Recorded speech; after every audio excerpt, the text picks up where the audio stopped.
Vamos a tocar el tema del dengue. Hay una alerta epidemiológica del MINSA y esto es preocupante porque muchas veces, doctor Huerta, se pueden confundir los síntomas, por ejemplo, del dengue con los de la malaria. Así es, son enfermedades que ahora vamos en un momentito a tratar de diferenciar, aunque obviamente tratar de diferenciarlos no es de mucha importancia para nuestros oyentes, porque apenas se sientan mal deben ir a buscar a un doctor, Es lo ideal. y el doctor diferenciará uno de otro. Pero vamos a ir a ver porque hay una alerta epidemiológica. Una alerta epidemiológica, por si acaso, significa, Sara, Noemí, Jorge, que un Ministerio de Salud, en este caso puede ser la Organización Mundial de la Salud, alguien dice, miren, están aumentando los casos de esta y esta enfermedad. Entonces la alerta se hace para que los sistemas de vigilancia, en este caso del Ministerio de Salud, los médicos, enfermeras, etcétera, estén atentos a la aparición de casos. En ese sentido, ¿qué les parece? Vamos a Loreto. Kevin Rodríguez está en Loreto y precisamente nos va a contar cómo está la situación en Loreto. Kevin, muy buenos días. Muy buenos días, doctor Huerta, Sara, Jorge y Noemí, directo en directo. Una niña de 3 años se encuentra en la unidad de cuidados intensivos del Hospital de Apoyo Iquitos César Garaguer García a causa del dengue. En total, 45 pacientes se encuentran hospitalizados y 3 personas murieron en la región Loreto a consecuencia de la enfermedad. Así lo señaló para RPP Noticias la licenciada Betty Ríos Torres, directora de epidemiología de la Gerencia Regional de Salud de Loreto. Según la estadística de la Gerencia de Salud, el Hospital de Apoyo Iquitos, el Hospital E-Salud de Yurimaguas, el Hospital E-Salud de Iquitos y el Hospital Santa Gema de Yurimaguas presentan la mayor cantidad de pacientes hospitalizados correspondiente. Asimismo, la estadística señala que la cantidad de contagios subió a 1.584 casos, de los cuales 592 fueron confirmados con dengue con signos de alarma y 6 con signos graves.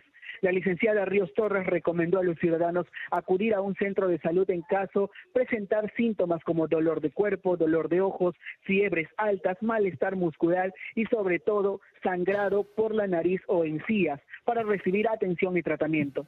Con la finalidad de evitar más contagios, intensificaron las visitas de los inspectores domiciliarios, quienes recorren casa por casa para orientar a los ciudadanos sobre la eliminación de posibles criaderos de zancudos y la labor de fumigación espacial que se realiza en zonas donde identificaron casos positivos de contagio.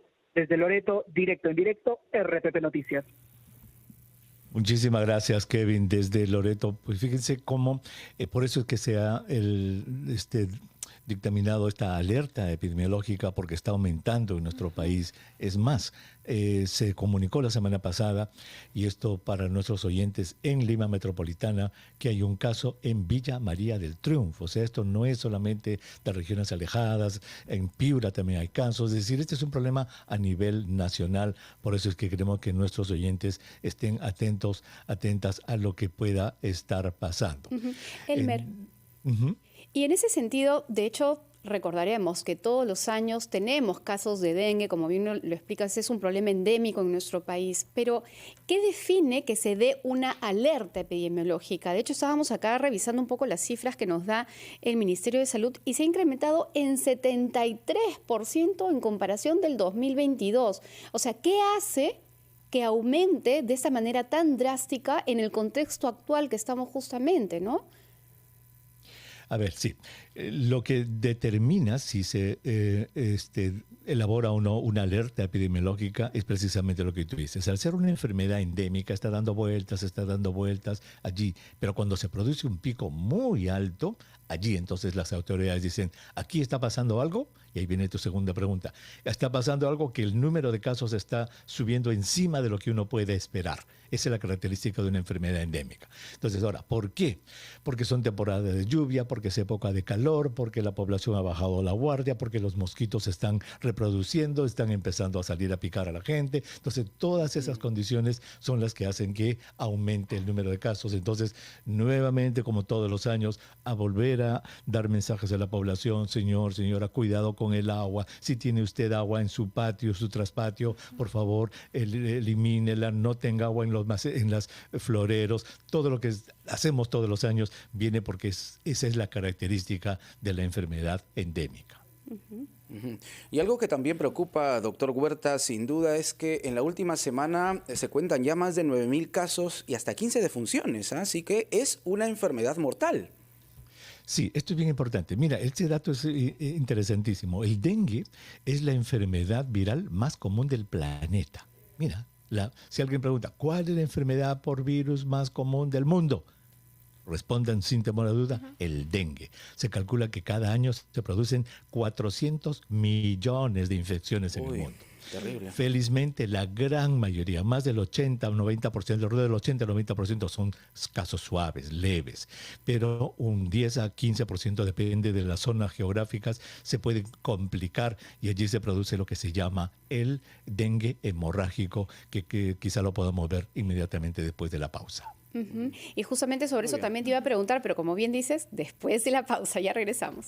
Con esta alerta epidemiológica que ha dado el MINSA respecto del incremento importante de los casos de dengue en nuestro país.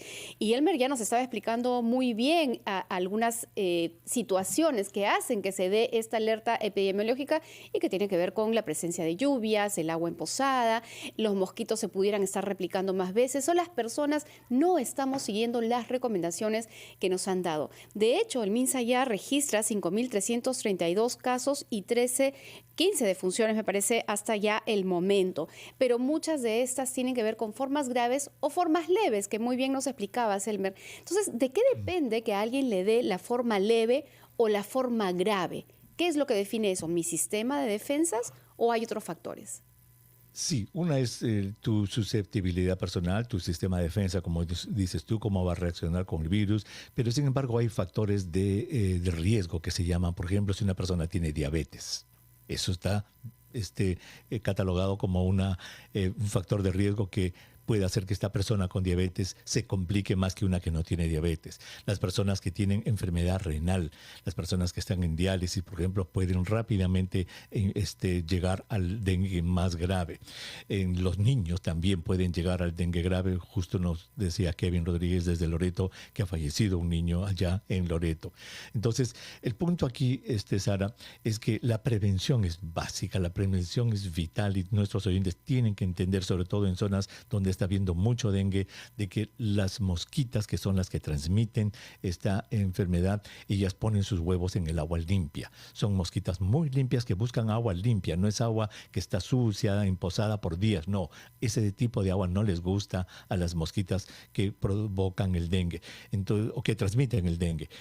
Agua limpia, entonces agua de los floreros, objetos de plástico que estén en los patios, que hayan acumulado agua de lluvia, baldes que se hayan quedado, depósitos, esos hay que limpiarlos, vaciarlos, debe ser un trabajo diario de las personas en su casa.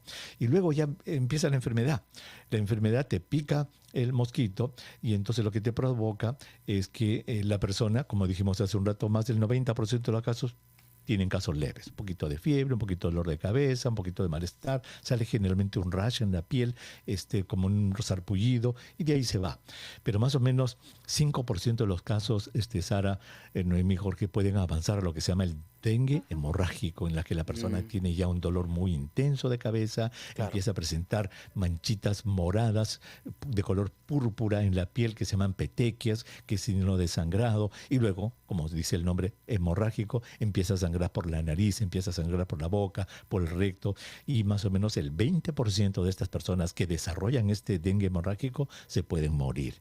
Entonces, yo creo que es importante que la gente entienda. Si yo me siento mal y veo mi sentido común me dice que estoy mal o día me ha amanecido peor que ayer, lo que hay que hacer es inmediatamente ir al doctor, porque puede ser de que si vivo en una zona que tiene dengue, sea un dengue que se me está complicando, y cuanto más antes vaya, más tratamiento de soporte me van a dar, porque no hay tratamiento específico, Sara, no existe un antibiótico contra el virus del dengue. Recordemos que es un virus que es transmitido por la picadura del mosquito. Doctor Huerta, hay un dato en el que sería importante incidir. El MINSA informa que desde el año 2022 los grupos etarios más afectados son los niños y los adolescentes, ¿ah? Y en este 2023 ese grupo etario ha alcanzado los niveles, las tasas de incidencia más elevadas. ¿Cuál puede ser la causa, el factor para tener estas cifras? Es probable que estén más expuestos. Recordemos que el mosquito es el que busca a las personas, ¿verdad? Entonces, los niños, los adolescentes pueda que estén más expuestos a la picadura de estos mosquitos. El comunicado no dice si es que lo que están, digamos, estas cifras son más para las complicaciones del dengue o el dengue en general. A nivel general, doctor Huerta. Entonces quizás sea por eso una mayor exposición. Porque recordemos, hay un mosquito que se llama el Aedes aegypti. Esta mosquita es la que busca a la persona y cuando pica a la persona, allí es donde le transmite el virus del dengue. Eso, así es como se produce la enfermedad. Entonces, cuanto más uno se exponga a la picadura, más probabilidades tiene de desarrollar la enfermedad. Doctor Elmer, ¿y cuál es la diferencia entre el dengue y la malaria, que es otra enfermedad que también ha aparecido en la zona selvática de nuestro país? Sí, son enfermedades parecidas en lo que da dolor de cabeza, da fiebre, da malestar de cuerpo.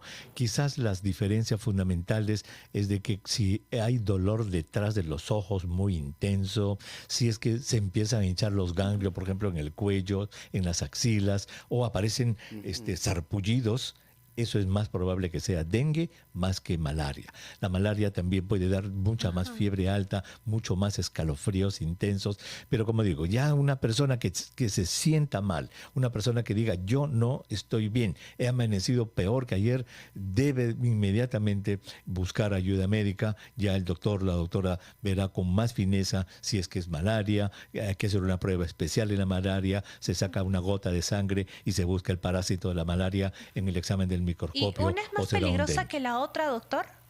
Sí, ambas son peligrosas. Como hemos dicho, el dengue se puede complicar en un pequeño porcentaje de casos y el 20% puede morir, y la malaria también puede ser muy peligrosa, y ambas son enfermedades que deben controlarse.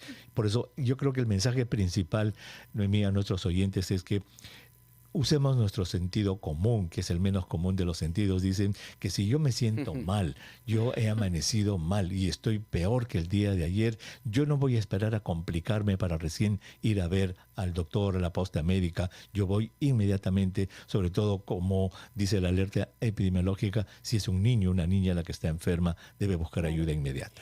Elmer, y teniendo en cuenta además que son 9.559 casos, es decir, más del 70% en relación al año pasado, la gente tiene que estar atenta, sobre todo si vive en una zona, digamos, frecuente, endémica de estas dos enfermedades, ¿no? Tanto la malaria como el dengue. Pero hay algo, Elmer, que es una costumbre que muchos peruanos tenemos, y es automedicarse. Y una de las recomendaciones que dan es no administrar metamizol o AINES, que son estos antiinflamatorios que uno fácilmente puede encontrar en alguna botica o incluso alguna farmacia.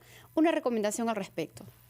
Sí, la idea es de que no hay que enmascarar los síntomas que uno pueda tener, porque uno pueda tener un dolor de cabeza muy intenso, puede empezar ya a complicarse, y al tomar uno de estos medicamentos va a completamente enmascarar los síntomas, y la idea es que la gente vaya temprano. La gente debe ir temprano apenas sienta que los síntomas se le están complicando, Sara.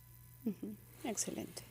Muy bien, doctor Huerta. Doctor Elmer, muchísimas una consulta, gracias. porque, a ver, estamos viendo unas imágenes de fumigación. ¿Eso es efectivo en una acción previa, preventiva, para evitar el dengue, la malaria?